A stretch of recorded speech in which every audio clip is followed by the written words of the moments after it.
আসসালামু আলাইকুম রহমতুল্লাহি ওয়া বারাকাতুহু।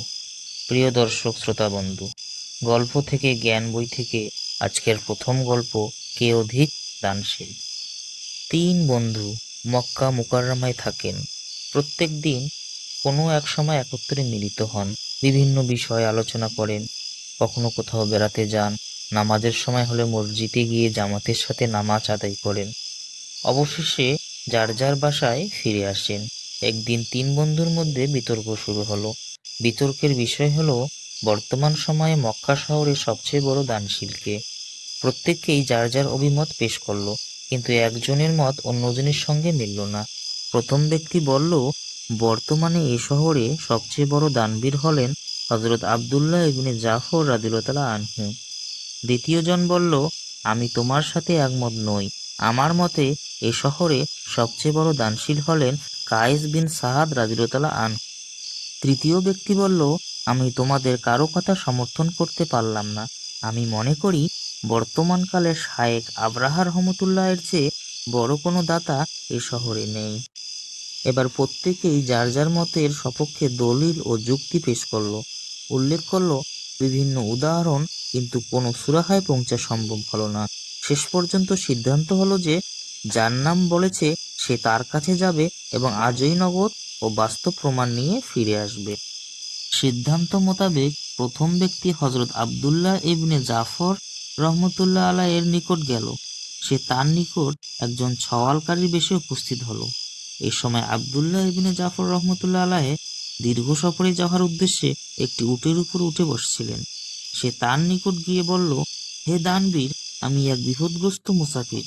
বাড়িতে ফেরার মতো প্রয়োজনীয় অর্থ বা বাহন কোনটি আমার নিকট নেই। মেহেরবানি করে আমাকে কিছু সাহায্য করুন।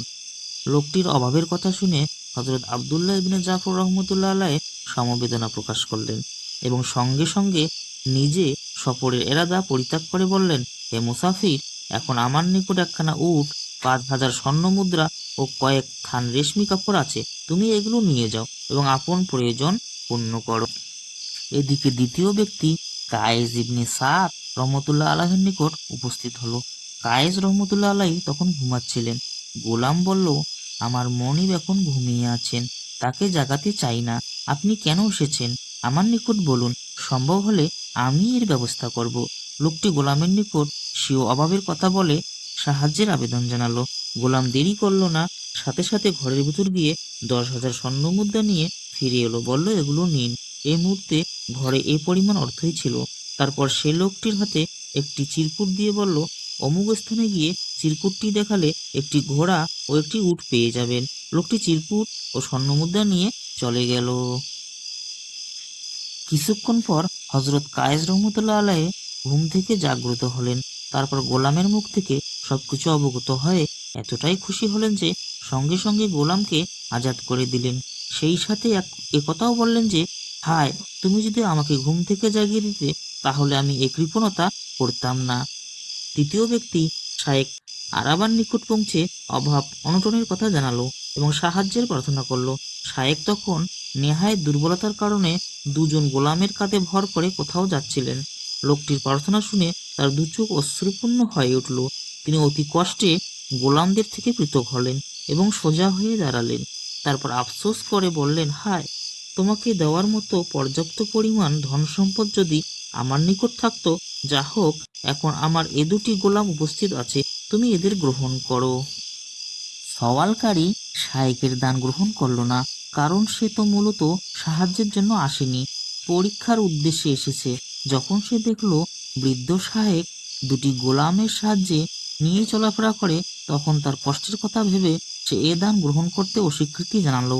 এবার শায়েখ আরাবাহা রহমতুল্লাহ আলাইহি বললেন, যদি তুমি আমার এ দুটি গোলাম গ্রহণ না করো, তাহলে আমি এদেরকে এক্ষুনি আজাদ করে দিচ্ছি। এ বলে তিনি গোলাম দুটি আজাদ করে দিলেন এবং অনেক কষ্টে চলাফেরা করতে লাগলেন।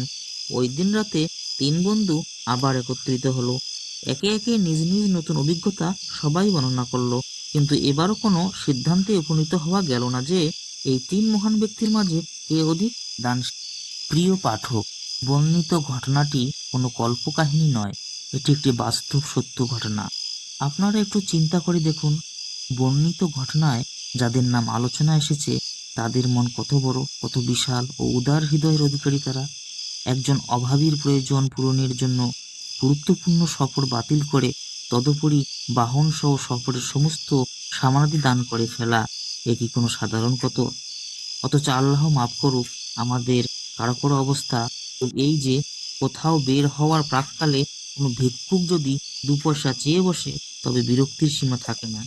এমনকি তখন 2-4 কথা শুনিয়ে ধমকি দিয়ে তাকে বিদায় করে দিতেও দ্বিধাবোধ করি না।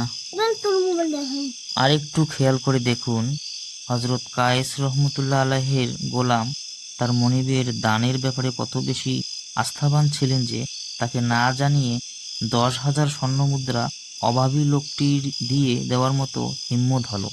আর ওই মনিবের প্রতি কেনই বা আস্থা সৃষ্টি হবে না, যিনি গোলামের দানের কথা শুনে খুশি হয়ে তাকে মুক্তিই দিয়ে দিলেন। তদুপরি একথা বলে দুঃখ প্রকাশ করলেন যে আমাকে জাগিয়ে দিলে আমি এই কৃপণতা করতাম না।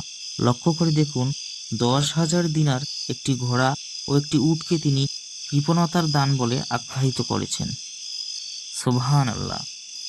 অপরদিকে শায়েখ আরাবা রহমতুল্লাহ আলাইহি এর ব্যাপারটিও চিন্তা করে দেখুন যে তিনি অভাবীর অভাব পূরণের জন্য কত বড় কুরবানি পেশ করেছেন।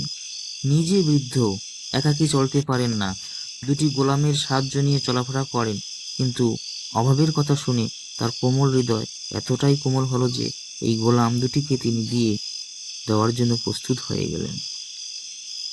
প্রিয় ভিউয়ার্স, যারা এই নতুন ভিডিওটি দেখছেন, ভিডিওটি দেখার পর অবশ্যই একটি লাইক এবং আমার চ্যানেলটি সাবস্ক্রাইব করে দেবেন।